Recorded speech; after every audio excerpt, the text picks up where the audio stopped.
نعرہ رسالت سلیمان علی حق نعرہ حیدری نعرہ حیدری بر محمد و آل محمد صلوات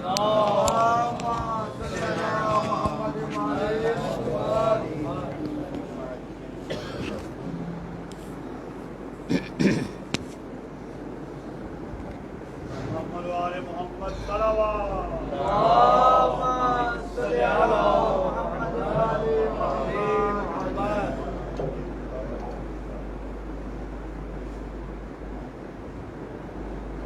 چھوڑ میں کر دیتا ہوں۔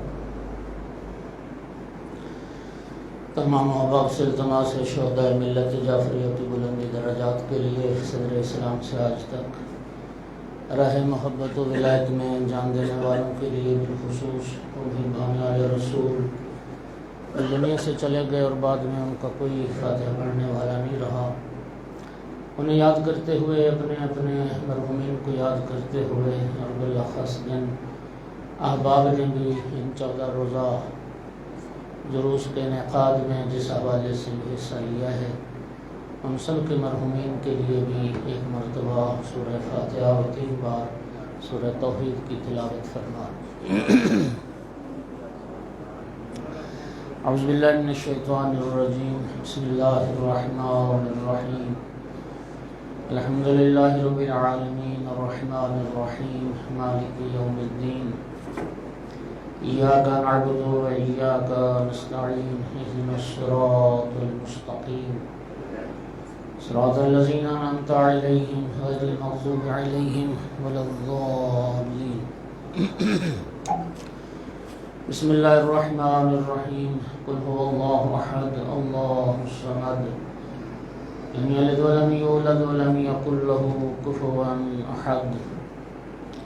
بسم اللہ الرحمن الرحیم، قل هو اللہ احد اللہ الصمد، لم یلد ولم یولد ولم یکن له کفوا احد۔ بسم اللہ الرحمن الرحیم، قل هو اللہ احد اللہ الصمد، لم یلد ولم یولد ولم یکن له کفوا احد۔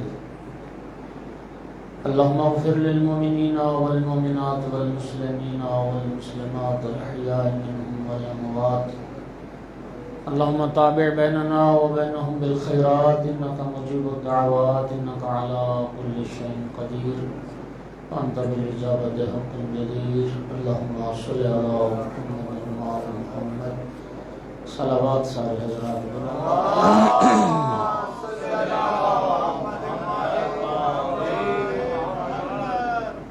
امام صاحب العصر علیہ السلام کے ظہور میں تعجیل کے لیے بھی بلند تر صلوات۔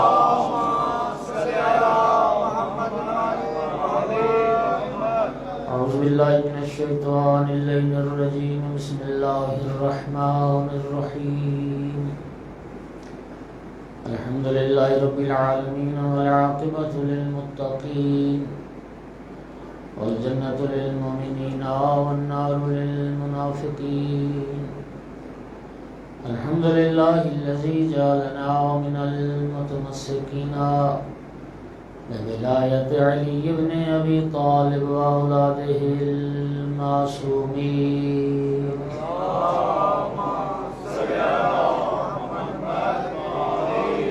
الحمد للہ الذی جعلنا من الباقین علی سید الشہداء واولاده واصحابہ المظلومین۔ الصلاة والسلام والتحیۃ والاکرام علی رسولہ الکریم شفیع المذنبین انیس الغریبین ورحمۃ للعالمین، عنی العبد المؤید الرسول المسدد المحمود الاحمد المصطفى الامجد بالقاسم محمد،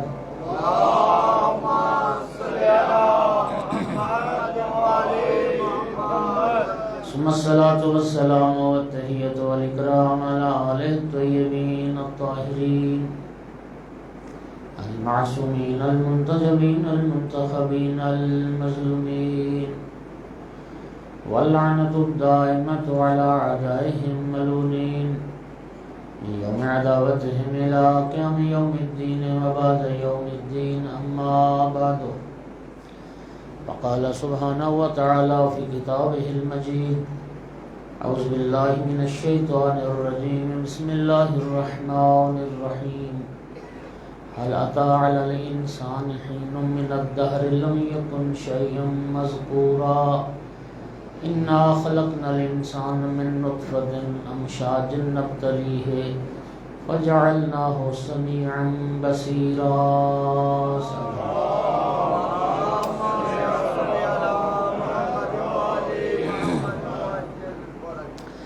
مومنین کرام، سورہ مبارکہ دہر اس کی جو تفسیر ہے وہ موضوع کلام ہے. اس حوالے سے کل کچھ گفتگو ہو چکی.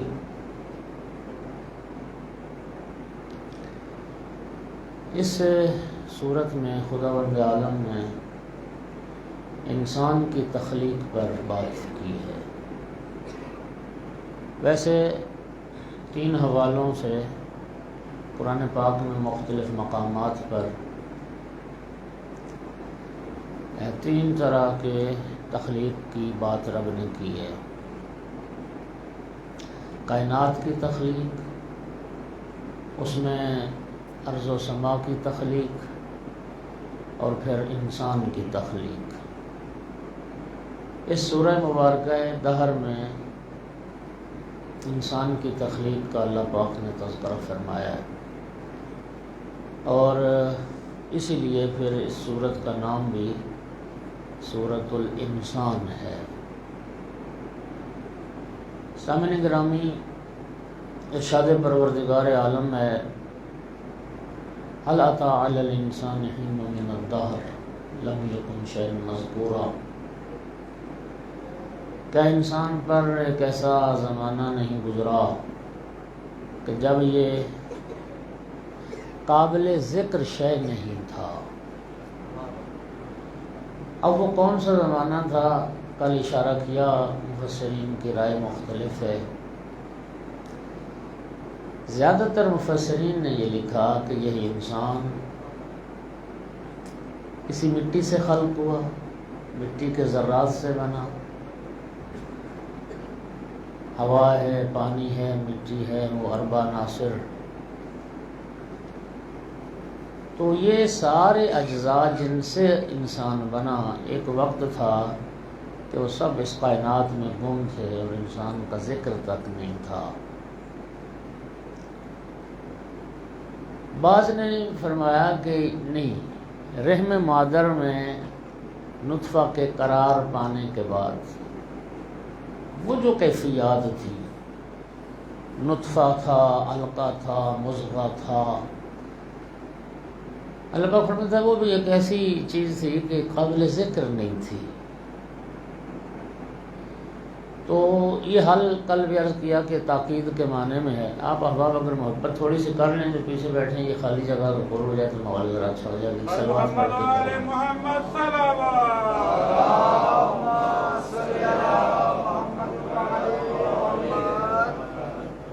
ایک سلوات پھر بھی پڑھنا اچھا.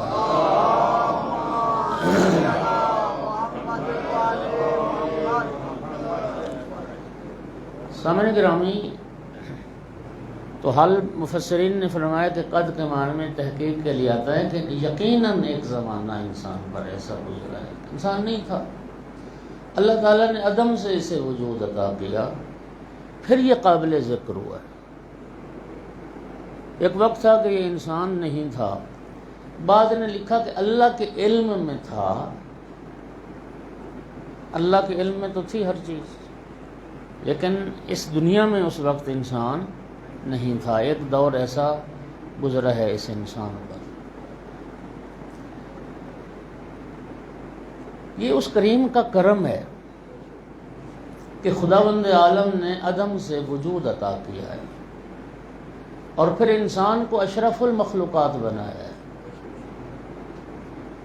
تاج کرامت انسان کے سر پر سجایا ہے، اور خداوند عالم نے انسان ہی وہ اللہ کی مخلوق ہے جس کی تخلیق پر اللہ نے خود کو لائق مبارکباد سمجھتے ہوئے فرمایا فتبارک اللہ احسن الخالقین، کتنی بابرکت ہے وہ ذات جو حسن کے پیکر خلق کرتا ہے، جو بہترین انداز میں تخلیق کرنے والا ہے۔ تو یہ انسان کے لیے سب سے بڑی نعمت اس کا وجود انسانی میں خلق ہونا، ورنہ آپ جانتے ہیں کہ اتنی مخلوقات ہیں رب کریم کی جن کو گنا ہی نہیں جا سکتا۔ تو یہ اس کریم کا کرم ہے اور نظر انتخاب ہے کہ رب نے ہمیں اگر وجود عطا کیا ہے تو انسان کی شکل میں وجود عطا کیا ہے۔ اچھا، پھر مفسرین نے اس میں بھی بحث کی ہے کہ هل أتى على الإنسان حين من الدهر، کہ اس انسان سے کوئی خاص انسان مراد ہے۔ بعض مفسرین نے لکھا کہ اس انسان سے مراد حضرت آدم علیہ السلام ہے، لیکن زیادہ تر مفسرین کی رائے یہ ہے کہ مطلق اس سے انسان مراد ہے۔ آدم علیہ السلام خصوصیت کے ساتھ اس انسان سے مراد نہیں ہے، چونکہ اس کی اگلی جو آیت آ رہی ہے کہ اِنَّا خَلَقْنَا الْإِنسَانَ مِن نُطْفَةٍ أَمْشَاجٍ، ہم نے ایک مخلوط نطفے سے انسان کو پیدا کیا، تو آدم علیہ السلام کی جو کم از کم تخلیق ہے وہ نطفے سے نہیں ہوئی ہے، لہٰذا اس سے مطلق انسان مراد ہیں، اولاد آدم جتنے بھی ہیں وہ اس سے مراد ہیں۔ ایک صلوات سارے حضرات کو۔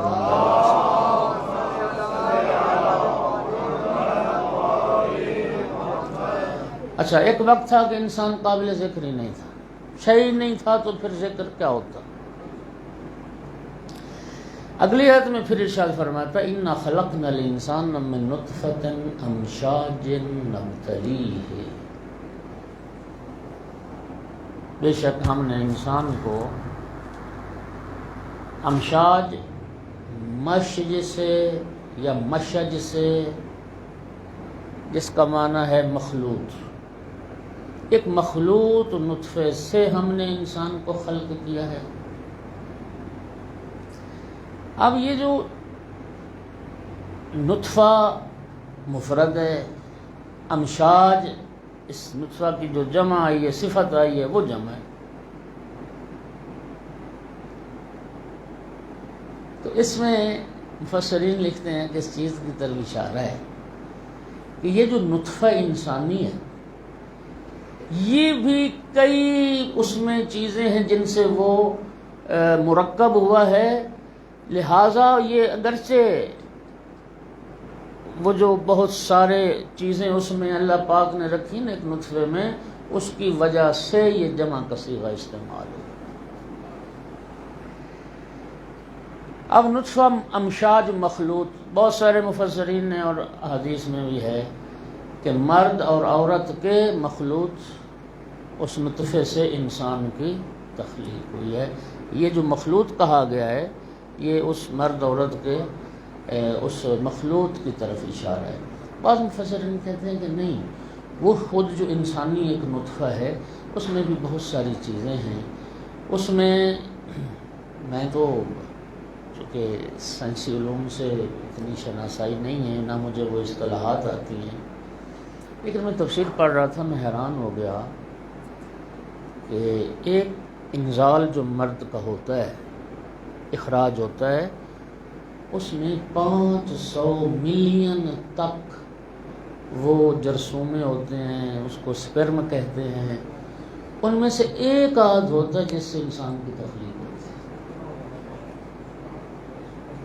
اللہ، 500 ملین کی تعداد میں، اور اس کی شکل بھی لکھی ہے کہ ایک سر ہوتا ہے، چھوٹی سی گردن اور ایک متحرک دم ہوتی ہے، بس یہ ہوتا ہے، اور 500 ملین تک ان کی اس میں تعداد ہوتی ہے، اور ایک آدھ ہوتا ہے جو مستور کے اس بیضے میں داخل ہوتا ہے جس سے پھر یہ انسان بنتا ہے۔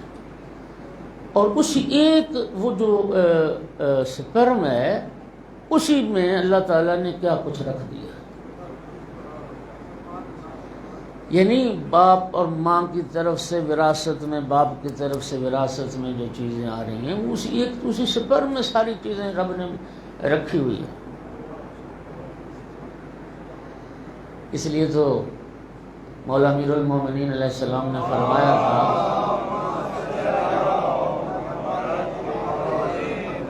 دیکھیے یہ کائنات ساری محیر العقول کائنات، انسان اللہ تعالیٰ کی یہ جو اتنی وسیع و عریض کائنات ہے، انسان گم ہو جائے، ہاں جی تہ تک نہ پہنچ پائے، لیکن انسان کی تخلیق ایک معجزہ ہے، اور انتہائی محیر العقول جو چیز حیران کر دینے والی ہے وہ یہ خود انسان کی تخلیق ہے۔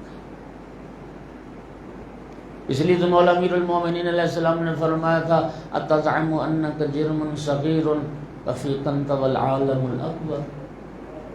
مولا علی فرماتے ہیں انسان تو کیا سمجھتا ہے کہ چھوٹی سی مخلوق ہے؟ نہیں، مولا فرماتے ہیں چھوٹی مخلوق نہیں، ایک عالم اکبر ہے جو تیرے اندر چھپا ہوا ہے۔ یعنی آپ لطف لیں ذرا کہ یہ عالم، جس عالم کو ہم دیکھتے ہیں، یہ چاند ستارے دیکھتے ہیں، سورج دیکھتے ہیں، یہ سیارے دیکھتے ہیں، یہ عالم مولا علی کی نگاہ میں عالم اصغر ہے، عالم اکبر ہے جو انسان کے اندر چھپا ہے۔ اس لیے تو پروردگار عالم نے اربوں مخلوقات میں سے صرف انسان کو اس قابل سمجھا ہے کہ اسے اپنا خلیفہ قرار دے۔ تاج خلافت کس کے سر پہ سجایا؟ انسان کو اس قابل سمجھا ہے کہ پروردگار نے اسے مسجود ملائکہ بنا دیا۔ انسان اور انسان وہ اللہ کی مخلوق رب فرماتا الانسان سری، میں اللہ کا راز، یہ میرا بندہ ہے، میرا راز انسان ہے، انسان۔ اور ابھی مولا امیر المومنین علیہ السلام نے بھی اگلا جملہ کیا خوبصورت ہے، اور یہ نبی پاک سے بھی مروی ہے، مولا علی سے بھی مروی، اور نقل حدیث میں قبلہ تشریف فرمائے۔ آپ جانتے ہیں کہ اگر آپ کے علم میں نہ بھی ہو کہ یہ حدیث کس امام کی، لیکن اتنا یقین ہو کہ یہ کسی امام کی حدیث ہے، اب یاد نہیں آ رہا کہ امام صادق علیہ السلام نے فرمایا، امام باقر علیہ السلام نے فرمایا، نبی کریم نے فرمایا، تو آپ کسی کی بھی طرف نسبت دے سکتے ہیں اور اس میں کوئی گناہ گار بھی نہیں۔ اولنا محمد، جو پہلے کا کلام ہے وہی آخری کا ہے، وہی سب کا کلام۔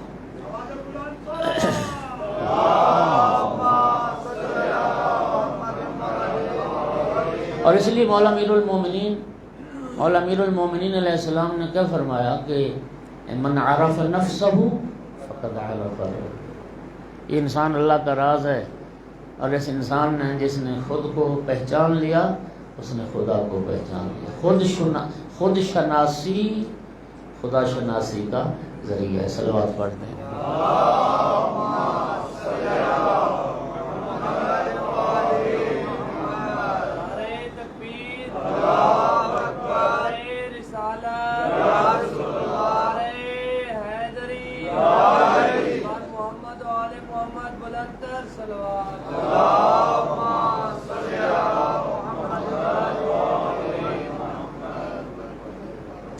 ہم نے انسان کو ایک مخلوط نطفے سے خلق کیا ہے، اور خلق کیوں کیا ہے؟ اسی آیت میں پھر اس انسان کی تخلیق کا ایک مقصد بتایا گیا ہے، نبتلی ہے۔ ہم نے انسان کو جو خلق کیا ہے، ہم اس کو آزمائیں گے، ہم اس کا امتحان لیں گے اور اس کی آزمائش کریں گے۔ ہر انسان آزمایا جائے گا، اور اس آزمائش کے نتیجے میں پروردگار عالم انسان کو ایک بلند ترین مقام عطا کرے۔ آزمائش کے مرحلے سے انسان کو حتماً گزرنا ہے، ابتلا۔ اور یاد رکھیے قرآن پاک کی وہ آیت آپ نے ہزاروں بار سنی ہے کہ وَإِذِ ابتلا بھی یہ ہے، وہ حضرت ابراہیم کے لیے نا، اللہ نے ابراہیم کا امتحان لیا۔ یہ آیت جو پڑھی جاتی ہے وَلَنَبْلُوَنَّكُمْ، قبلہ تشریف فرمائیں، لام تاکید کا، نون تاکید کا، تاکید ثقیلہ کی نون ہے۔ اللہ پاک کیا فرما رہا ہے؟ ہم ضرور بر ضرور تمہیں آزمائیں گے، تمہارا امتحان لیں گے۔ اب وہ امتحانی کیفیات ہر کسی کی مختلف، وہ جو پرچہ امتحان ہے وہ ہر کسی کا مختلف ہے، لیکن آزمایا ہر انسان جائے گا۔ امتحان کی منزل سے ہر بندہ گزرے گا، آزمائش کے مرحلے سے ہر بندہ گزرے گا۔ ہم نے پیدا کیا ہے، آزمائیں اس کو، نبتلی ہے، آزمائیں۔ توجہ ہو رہی ہے حضرات؟ مولا امیر المومنین علیہ السلام نے کیا فرمایا؟ البلاء زین للمومن، یہ آزمائش، بلا، امتحان، یہ مومن کی زینت ہے۔ امام موسیٰ کاظم علیہ السلام نے فرمایا تھا لن تکونوا مومنین حتی تعدوا البلاء نعمہ۔ امام فرماتے ہیں تم اس وقت تک مومن بن ہی نہیں سکتے جب تک آزمائش کو اپنے لیے نعمت نہ جانو۔ آزمائش کو اپنے لیے، مومن کی زینت ہے آزمائش۔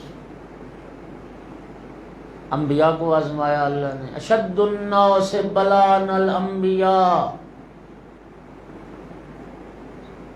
سرکار کی حدیث ہے کہ سب سے سخت امتحانات کن کے ہوئے؟ انبیاء کے۔ وہ کیا کسی شاعر نے کہا ہے کہ جن کے رتبے ہیں سوا ان کی سوا مشکل، جن کے رتبے ہیں سوا ان کی سوا مشکل ہے۔ جن کے رتبے بلند ہیں ان کی آزمائشیں بھی سخت ہیں، ان کے امتحانات بھی بہت بڑے سخت ہیں۔ ثم الامثل فالامثل، پھر نبی پاک فرماتے ہیں سب سے سخت آزمائش امتحان انبیاء کا ہے، پھر انبیاء کے مرتبے کے جو جتنا قریب ہے اس کا امتحان پھر اتنا ہی سخت۔ یہ مومن کی زینت۔ ہم اللہ فرماتا ہے ضرور آزمائیں گے، بشیء من الخوف والجوع ونقص من الاموال والانفس والثمرات۔ ہم نے آزمانا ہے بشیء من الخوف، خوف اور ڈر کے ذریعے سے، نقص من الاموال، مال کی کمی کے ذریعے سے، والانفس، جانوں کی کمی کے ذریعے سے، والثمرات، پھلوں کی کمی کے ذریعے سے، ضرور آزمائیں گے۔ پھر اس آزمائش کے نتیجے میں جس نے صبر کیا اس کے لیے اللہ پاک فرماتا ہے وبشر الصابرین، محبوب ان کو بشارت دے دو جو اس آزمائش میں صبر کرتے،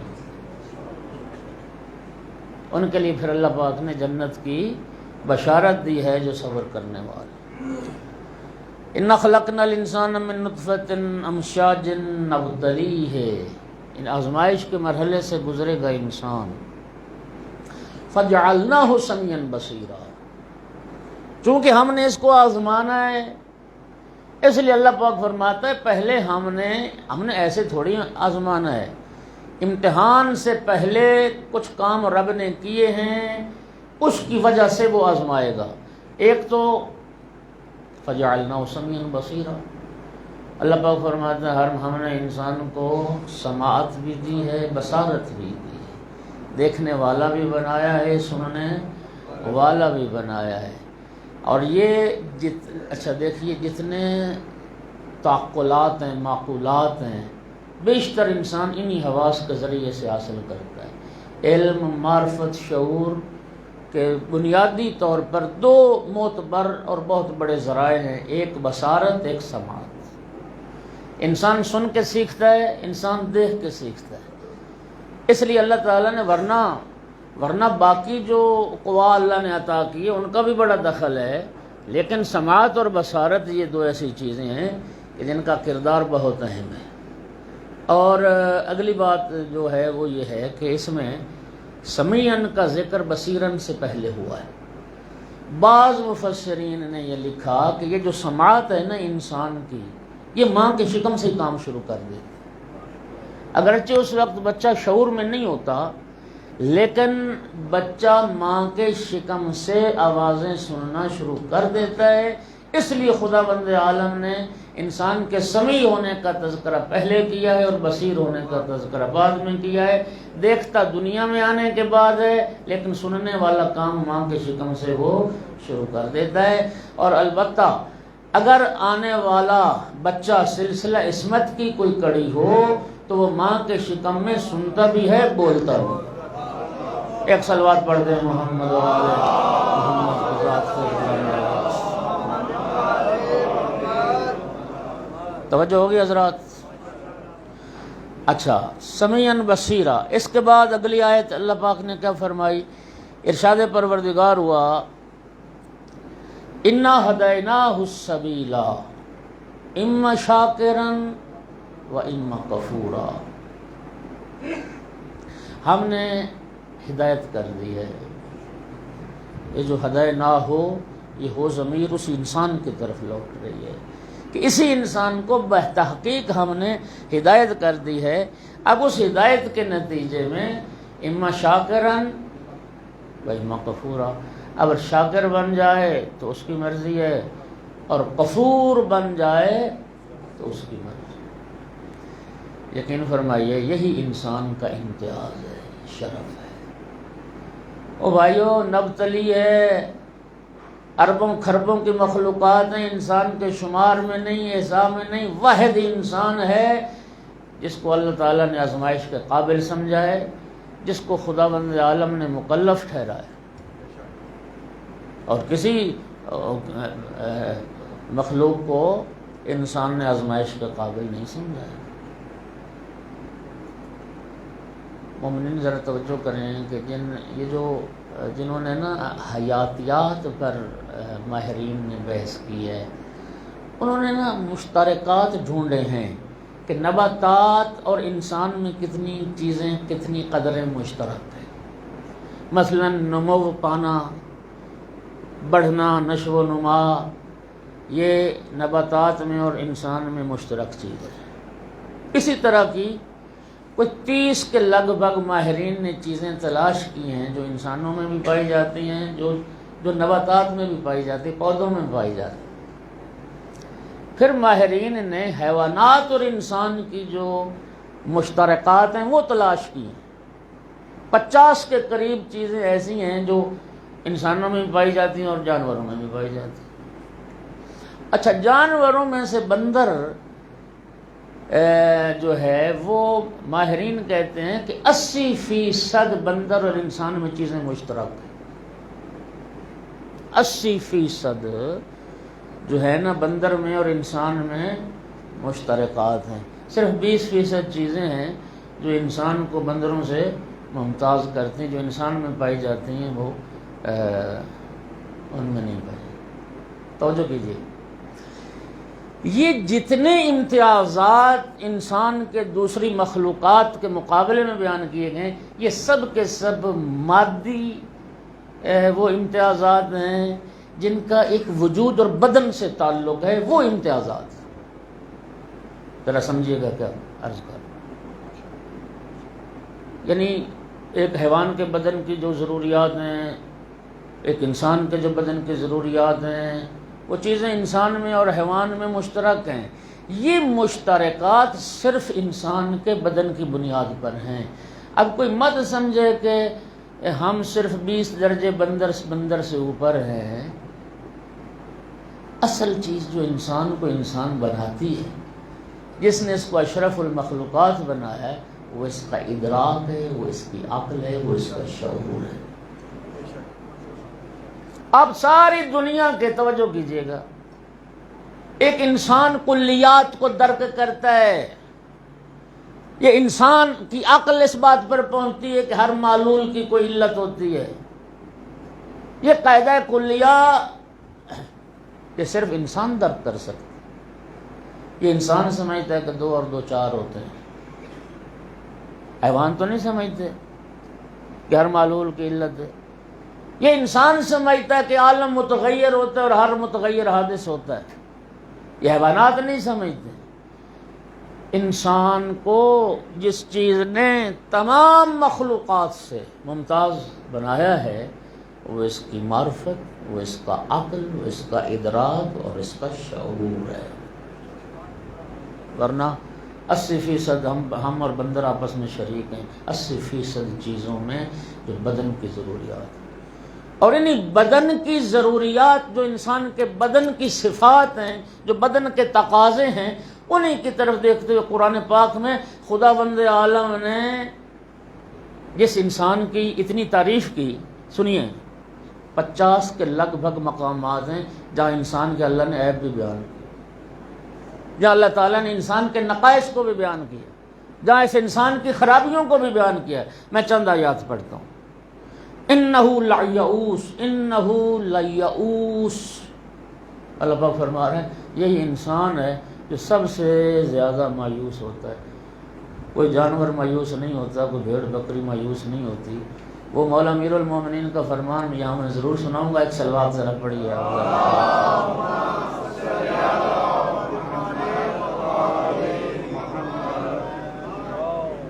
ہمارے دیگر بلند تر صلوات.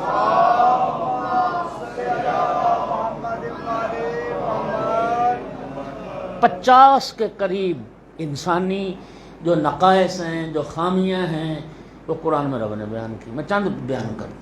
انہو لیئوس، سب سے بڑا مایوس ہونے والا یہ انسان. ان الانسان لظلوم، اللہ پاک فرماتا ہے کہ یہ انسان ہے جو بہت بڑا ظالم ہے. مولا امیر علیہ السلام کو میں سنانے لگا تھا کہ ایک صلوات اور بھی پڑھی ہے.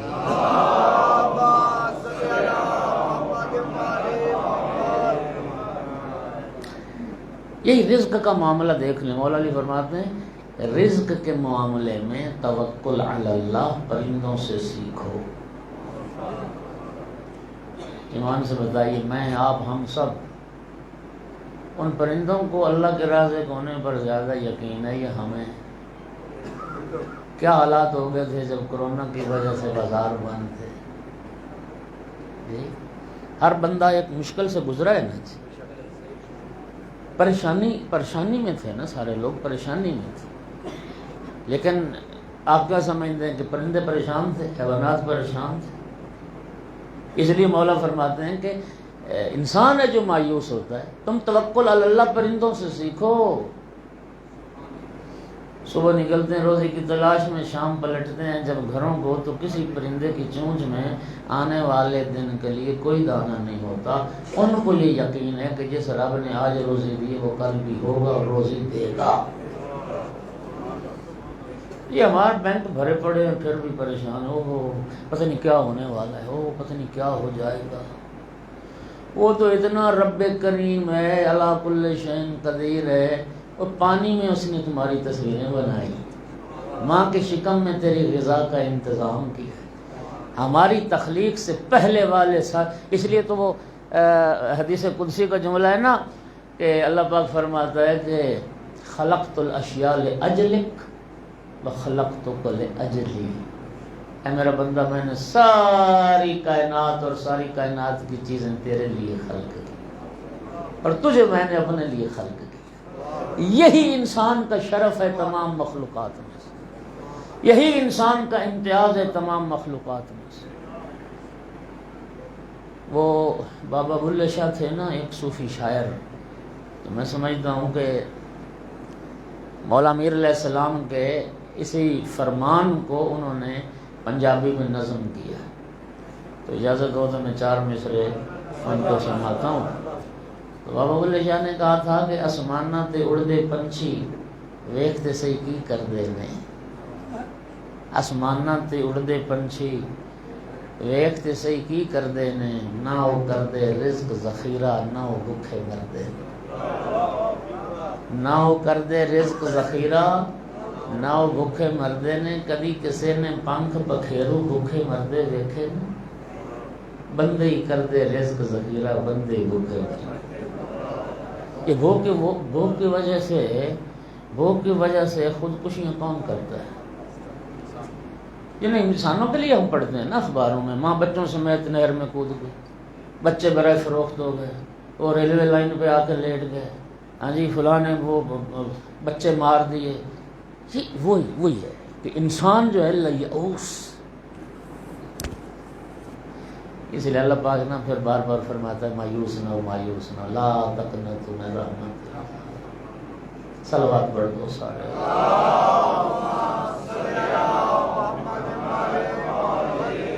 ان الانسان لظلوم، بہت بڑا ظالم ہے انسان، خدا کی قسم. یہ جب ابھی تھوڑا عرصہ ہوا بیٹی کو مار دیا، یعنی تصور کیا جا سکتا ہے؟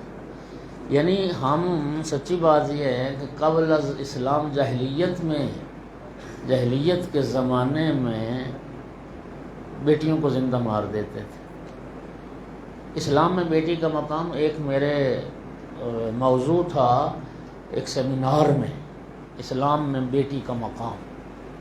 اس میں نے جب وہ ایک روایت پڑھی نا کہ ایک بدبخت ملعون وہ تھا کہ جس کی 7 بیٹیاں ہوئیں اور اس نے 7 کو زندہ دفن کر۔ آخری بیٹی کے بارے میں کہتا ہے کہ میں مسافرت پھر لمبے سفر ہوتے تھے، اس زمانے میں اونٹ گھوڑے کا زمانہ ہوتا تھا، تو کہتا ہے میں کہیں بہت دور گیا ہوا تھا تو مجھے نا اتنا عرصہ لگ گیا، 2-3 سال کے بعد میں آیا۔ میں جب گھر سے گیا تھا میری بچی پیدا ہونے والی، میری بیوی حاملہ تھی۔ جب میں آیا تو ایک چھوٹی بچی گھر میں تھی۔ میں نے پوچھا کون ہے، تو میری بیوی نے مجھ سے نا معاملہ چھپایا، کہا کہ کوئی ہمسایوں کی بچی۔ جب وہ رات تک میرے گھر سے نہ گئی تو میں نے کہا سچ سچ بتاؤ، تو وہ ڈر کے کہنے لگی تیرے بعد پیدا ہوئی تھی، اس وقت پیدا ہونے والی تھی، تو یہ تیری بیٹی ہے۔ وہ ملعون کہتا ہے جب میں نے یہ سنا نا میری بیٹی اور زندہ میرے گھر میں، کہتا ہے وہ بڑی مشکل رات میں نے گزاری۔ ابھی صبح کا سورج طلوع نہیں ہوا، میں نے اس کو ساتھ لیا، اور اس زمانے کے جو بھی وہ کھودنے کے آلات ہوں گے، کسی تھی، کدال تھا کوئی، وہ بھی میں نے ساتھ لیا، اور میں باہر جا کے آبادی سے باہر گڑھا کھودنے لگ گیا۔ کہتا میں جب گڑھا کھود رہا تھا نا تو وہ بچی بھی میرے ساتھ مٹی ہٹانے میں مدد کر رہی تھی، جیسے میں مٹی نکال رہا تھا وہ نکال رہی۔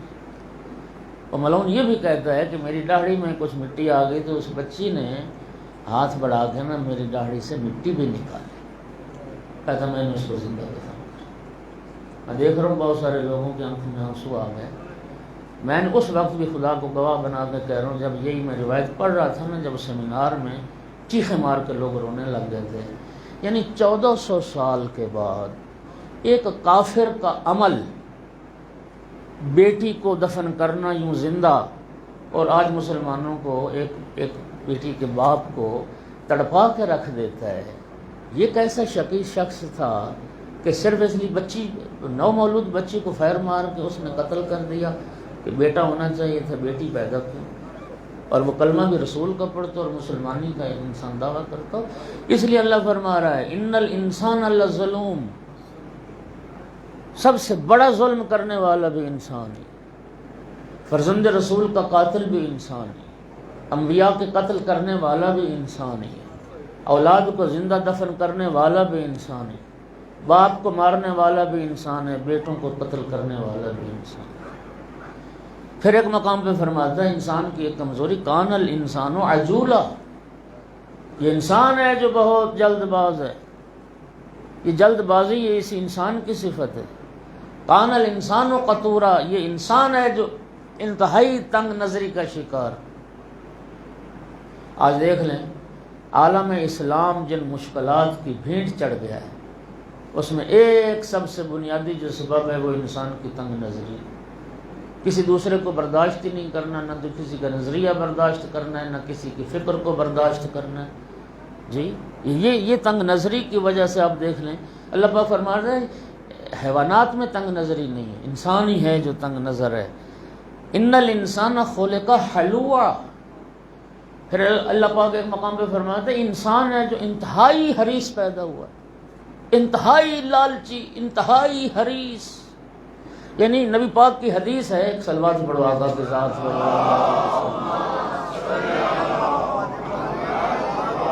صلی اللہ علیہ وآلہ وسلم، سرکار نے ارشاد فرمایا کہ انسان اتنا حریص ہے، میں آپ سب ہیں، اتنا حریص ہے کہ یہ جتنی سرکار کی حدیث ہے کہ ایک وادی ہو نا، وادی تو جانتے ہیں نا، 2 پہاڑوں کا درمیانی جو علاقہ ہوتا ہے، سونے سے پر کر کے ایک وادی انسان کو دے دی جائے، پھر بھی کانے نہیں ہوگا، کہے گا نہیں ایک وادی اور ہونی چاہیے، ایک وادی اور ہونی چاہیے۔ لوٹ کے کھا گئے ملک کو بے حیا طبقہ، کبھی پھر دوڑ رہے ہیں کہ نہیں ایک موقع اور ملنا چاہیے لوٹنے کا۔ ایک حدیث میں نے پڑھا کہ ساری کائنات اگر کسی انسان کو دے دی جائے نا، ساری کائنات کا تجھے مالک بنا دے، وہ کہے گا نہیں ایک اور ہونی چاہیے۔ یہ اللہ پاک فرمائے ان الانسان خلق حلوعا، حریص، کوٹ کوٹ کے حرص بھرا ہوا ہے. اور وہ نہج البلاغہ میں بھی ہے نا حضرت کا کہ منہومان لا یشبعان، دو صنفیں ایسی ہیں کہ جو سیر ہوتی ہی نہیں ہے، طالب العلم و طالب المال. نہ علم کا متلاشی کبھی سیر ہوتا ہے نہ دولت کا متلاشی. ماصل الدنیا، وہ تو خیر ویسے ہی ماصل الدنیا کماء البحر. مولانا میر فرماتے ہیں کہ یہ جو دنیا ہے نا یہ ہے سمندر کا پانی، اور سمندر کے پانی کی تاثیر خاصیت یہی ہے کہ وہ پیاس بجھاتا نہیں، وہ پیاس بھڑکاتا ہے. آپ جتنا سمندر کا کھارا پانی ہوتا ہے نا تو جتنا پانی وہ پیتے جائیں وہ پیاس بڑھتی جاتی ہے. مولا علی فرماتے ہیں یہ بھی سمندر کا پانی ہے، بڑھتی جاتی. اب دنیا جیفتن، حالات دیکھ نہیں رہے آپ نے اس ہفتے میں کیا دیکھا؟ اب دنیا جیفتن و طلابها کلاب. مولا علی فرماتے دنیا مردار ہے، اس کے پیچھے بھاگنے والے کتے ہیں. صلوات پڑھو ذرا سارے.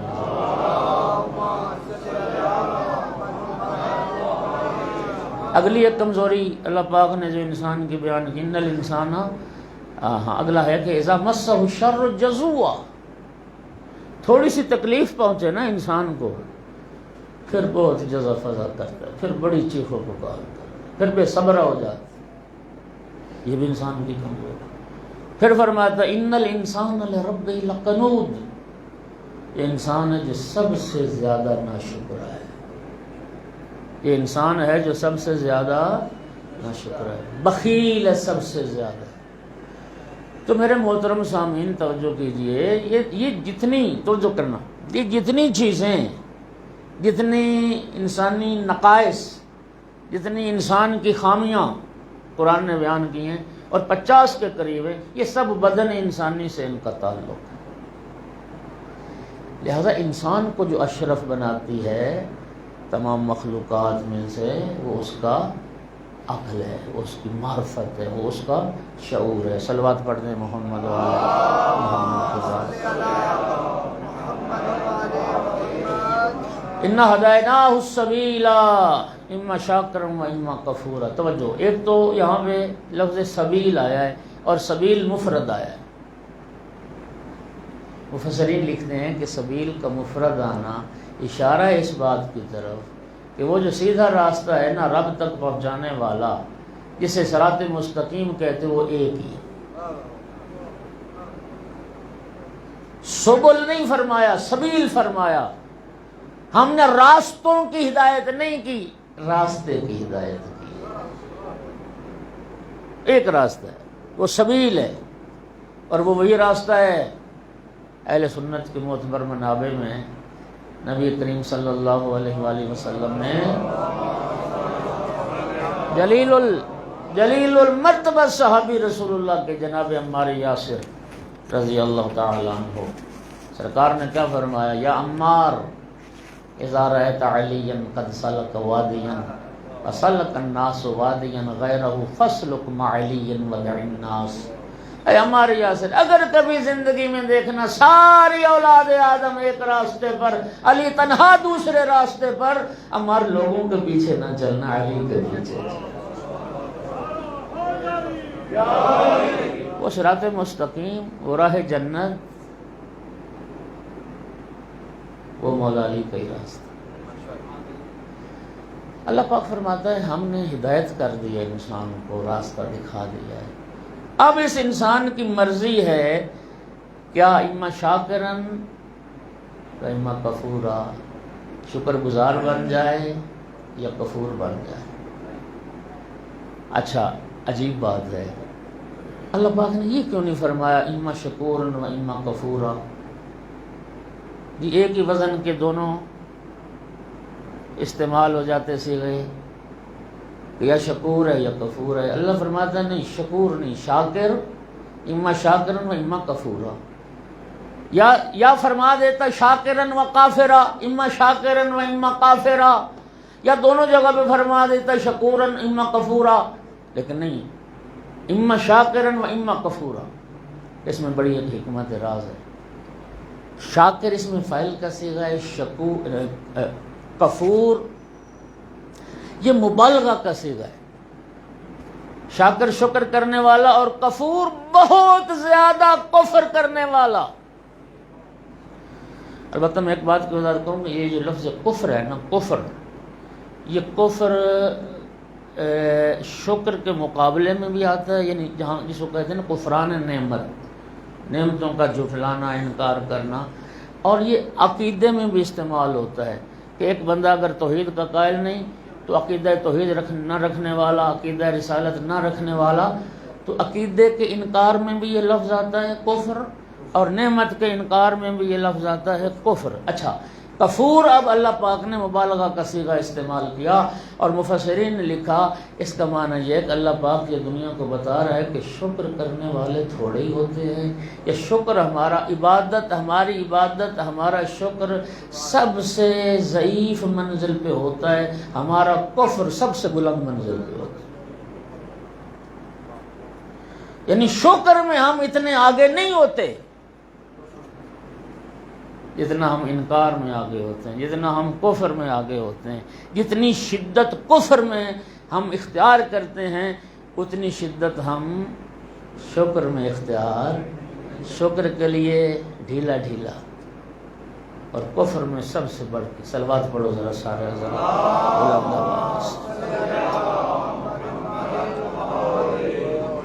اچھا، اب یہ جو اللہ پاک نے فرمایا کہ اِنَّا ہَدَيْنَاهُ، ہم نے ہدایت کی، ہم نے راستہ دکھایا ہے، یہ ہدایت تین طرح کی ہدایت ہے۔ اس میں ہدایت تکوینی بھی ہے، ہدایت فطری بھی ہے، اور ہدایت تشریعی بھی ہے۔ اللہ پاک نے تینوں حوالوں سے ہدایت کی ہے۔ انسان کی فطرت میں بھی ہدایت کو رکھ دیا، یہ جو اللہ فرماتا ہے فَأَلْهَمَهَا فُجُورَهَا وَتَقْوَاهَا، یہ فجور اور تقوی الہام کے ذریعے انسان کی فطرت میں رکھ دیا گیا ہے۔ اللہ تعالیٰ نے فطری اعتبار سے بھی انسان کی ہدایت کی ہے، اور تکوینی اعتبار سے بھی ہدایت کی ہے۔ خدا بند عالم نے کان دیے، آنکھیں دیں، اعضاء دیے، عقل دی، شعور دیا، معرفت دی، یہ جو انسانی وجود ساخت بنائی، یہ بھی، اور کان اور یہ جو آنکھیں ہیں، یہ اسی ہدایت کے لیے۔ پہلے اللہ نے فرمایا نا کہ ہم نے انسان کو سمیع و بصیر بنایا ہے، پھر فوراً فرماتا ہدیناہ السبیل، یعنی انہی کان اور آنکھوں کے ذریعے سے بھی انسان راہ ہدایت اور منزل ہدایت تک پہنچ سکتا ہے۔ اور پھر ہدایت تشریعی بھی رب نے عطا کی، انبیاء بھیجے، رسول بھیجے، قرآن آیا، آئمہ آئے، ہادیان برحق آئے کہ اچھا کیا ہے، برا کیا ہے۔ تو خدا بند عالم نے تینوں اعتبار سے انسان کی پہلے ہدایت کی ہے۔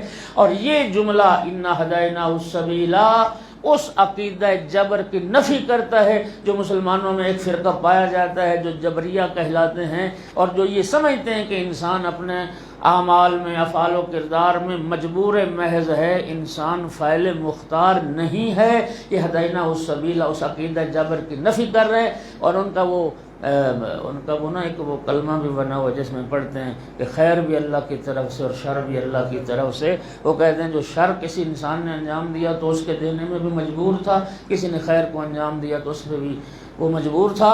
یہ آیت بتا رہی اِنَّا هَدَيْنَاهُ السَّبِيلَ اِمَّا شَاكِرًا وَإِمَّا كَفُورًا، یہ آیت بتا رہی ہے کہ انسان مجبور نہیں ہے، اللہ نے ہدایت کر دی ہے، راستہ رب نے دکھا دیا ہے، اب اس کی مرضی ہے شاکر بن جائے، یعنی اس راہ پر عمل کرے، اس کو اختیار کر لے، یا کافر بن جائے، انکار کر کے اس راہ کو چھوڑ دے جو راہ رب نے لوگوں کے لیے دکھا۔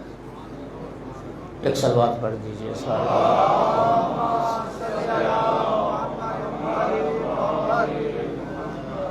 اور پھر اس کے بعد والی آیت بھی پڑھ لیتے ہیں، چلو پھر انشاءاللہ کل مزید اس سے آگے ایک صلوات اور بھی پڑھ دیجیے۔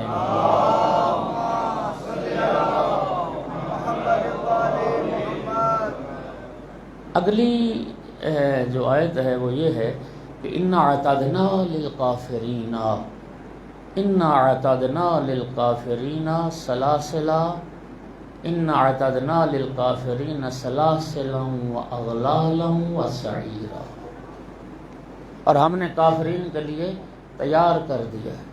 سلاسل سلسلہ کی جمع ہے، سلسلہ زنجیر کو کہتے ہیں۔ آپ نے ایک حدیث بھی سن رکھی، حدیث سلسلۃ الذہب، سونے کی خالص زنجیر، یعنی وہ حدیث ہے جس کا ہر راوی بھی معصوم ہے، ہر مروی عنہ بھی مسلم میں معصوم ہے. تو سلسلہ کی جمع سلاسل، زنجیریں. اغلال غل کی جمع، غل جسے ہم کہتے ہیں نا توق. زنجیریں ہاتھوں میں یا پاؤں میں پہنائی جاتی ہیں، غل جو ہوتا ہے وہ گلے میں پہنایا جاتا ہے. توق وسعیرہ، اور بھڑکتی ہوئی آگ. مفسرین نے لکھا کہ یہ اس آیت کے بعد فوراً اللہ پاک نے یہ کیوں ذکر کیا کہ اِنَّا اعْتَدْنَا لِلْكَافِرِينَ، ہم نے کافروں کے لیے زنجیریں بھی بنا رکھی ہیں اور توق بھی ان کے گلے میں ڈالے جائیں گے اور بھڑکتی ہوئی آگ میں ان کو پھینک دیا جائے گا. وہ فرماتے ہیں کہ انسان کی تربیت میں یہ جو پہلو ہے نا ڈرانے والا، یہ زیادہ مؤثر ہے. بات پہنچی آپ تک؟ بشارت نظارت دو چیزیں ہوتی ہیں، خوشخبریاں سنانا اور ایک دفعہ کہ ڈرانا. اسی لیے اللہ تعالیٰ نے ہمارے نبی کو صرف بشیر نہیں بنایا، نذیر بھی بنایا. اور انسانی تربیت میں دونوں چیزوں کی اہمیت ہے. یہاں اس ڈرانے کا جو ہے نا کردار انسان کی تربیت میں وہ زیادہ ہے. یہاں اللہ پاک نا انسان کو ڈرا رہا ہے، اِنَّا اعْتَدْنَا. اور اعْتَدْنَا دیکھیے، ابھی تو دنیا ہے، پھر امام زمانہ کا ظہور ہوگا، پھر قیامت برپا ہوگی، پھر اس کے بعد جنت دوزخ کا فیصلہ ہوگا. لیکن خدا نے کیا فرمایا؟ اِنَّا اعْتَدْنَا، ہم نے تیار کر کے رکھ دیا. کیا مطلب؟ یعنی یہ معاملہ، اس میں کوئی شک اور شبہ کا مرتکب نہ ہو. یہ یقینی، اور اتنا یقینی آپ یوں سمجھو کہ اللہ فرما رہے ہم نے گویا کافرین کے لیے یہ توق اور زنجیریں اور جہنم کا جو دہکتا ہوا عذاب ہے وہ ہم نے تیار کر کے رکھ دیا. انسان مجبور نہیں ہے، انسان مختار ہے. اور اللہ تعالی ہمیں بس شاکر بنائے، کافر نہ بنائے. آج کا بیان یہاں تک کافی. کل انشاءاللہ اس سے جو اگلی آیت ہے 5 نمبر سے ہم شروع کریں گے. 2 جملے رات مجھے بعد میں دوستوں نے بتایا تو ورنہ کل بھی تھوڑا سا ذکر مصیبت ہو جاتا. بس اب زیادہ وقت نہیں، میں صرف ایک مختصر سا روایت عرض کروں گا. جنگ خیبر آپ جانتے ہیں کہ یہ یہودیوں کے ساتھ جنگ تھی، اور خیبر میں جو یہودی رہتے تھے ان کا سردار تھا حیی بن اخطب. خیبر میں جتنے یہودی تھے سارے مولا علی علیہ السلام کے ہاتھوں واصل جہنم ہوئے. مرب انتر حارث، یہ سارے اسی حیی بن اخطب کے بیٹے تھے. خیبر فتح ہو گیا، یہ پہلوان سارے مارے گئے. یہودی عورتیں قید کر لی گئی، کنیزیں بنا لی. جناب بلال حبشی ان یہودی عورتوں کو قید کر کے نبی پاک کی خدمت میں لائے. ان میں صفیہ بھی تھی جو بعد میں ام المومنین صفیہ بنی. نبی پاک نے جنہیں اپنی زوجیت کا شرف عطا کیا. 17-18 سال اس کی عمر تھی، یہودیوں کی شہزادی تھی. یہ اسی حیی بن اخطب کی بیٹی تھی، مرب و انتر کی بہن تھی. اور آپ جا کے تحقیق کر لینا جو میں روایت عرض کر رہا ہوں. وجہ یہی تھی کہ رسول اللہ نے ایک یہودی کی بیٹی کو ام المومنین ہونے کا شرف کیوں عطا کیا، اس کی وجہ میں عرض کر رہا ہوں. وجہ کیا تھی؟ جب بلال حبشی صفیہ سمیت باقی یہودی عورتوں کو قید کر کے لائے نبی پاک کی خدمت میں، تو سرکار دو عالم کی جب صفیہ پر نگاہ پڑی تو دیکھو اس کی حالت غیر ہے. رو رو کے آنکھیں سرخ ہیں اور چہرہ اس کا زخمی ہے. نبی کریم اس کی حالت دیکھ کے پریشان ہو گئے. فرمایا صفیہ تمہاری حالت غیر ہے، کسی مسلمان نے کوئی زیادتی تو نہیں کی؟ کہنے لگی نہیں اللہ کے رسول، کسی مسلمان نے مجھے کچھ نہیں کہا. جناب بلال کی طرف اشارہ کر کے کہتے یہ شخص جو مجھے قید کر کے لایا ہے اس نے مجھے وہاں سے گزارا ہے جہاں میرے بھائیوں کی لاشیں پڑی ہوئی تھی. کہتی میں نے جب بھائیوں کی لاشیں دیکھی پھر مجھ سے برداشت نہیں ہو. میں نے گریہ کیا، میں نے منہ پہ ماتم کیا، میں نے چہرے کو خراشا، یا رسول اللہ اس لیے میری یہ حالت ہوئی میں لفظوں کا ذمہ دار ہوں۔ سرکار نے جناب بلال سے ناراض ہو کے فرمایا بلال کبھی بہنوں کو بھی بھائیوں کی لاشوں پر سے گزارا جاتا؟ بلال تو کسی اور راستے سے لاتا۔ میں عرض کروں گا یا رسول اللہ، خیبر کے میدان میں ایک یہودی عورت کا بھائیوں کی لاشوں سے گزرنا آپ کو گوارا نہ ہوا؟ یا رسول اللہ 11 محرم ہوتے کربلا میں یا رسول اللہ آپ کی بیٹیاں تھیں جو بھائیوں کی لاشوں پر سے گزاری جا رہی تھیں، اور میری آقا زادی زینب سلام اللہ علیہ جب بھائی کی لاش پہ کھڑے ہو کے کہتی تھی الطاف الحسین، میرا بھائی حسین تو ہے، انت ابن ام زہرا، میری ماں زہرا کا جایا حسین تو ہے۔ رخ پھر گیا مدینہ کی طرف، نانا کو خطاب کر کے کہتے تھے یا جدہ صلی علیہ کا ملائکۃ السماء، نانا آپ پہ تو آسمان کے فرشتے درود پڑھتے تھے۔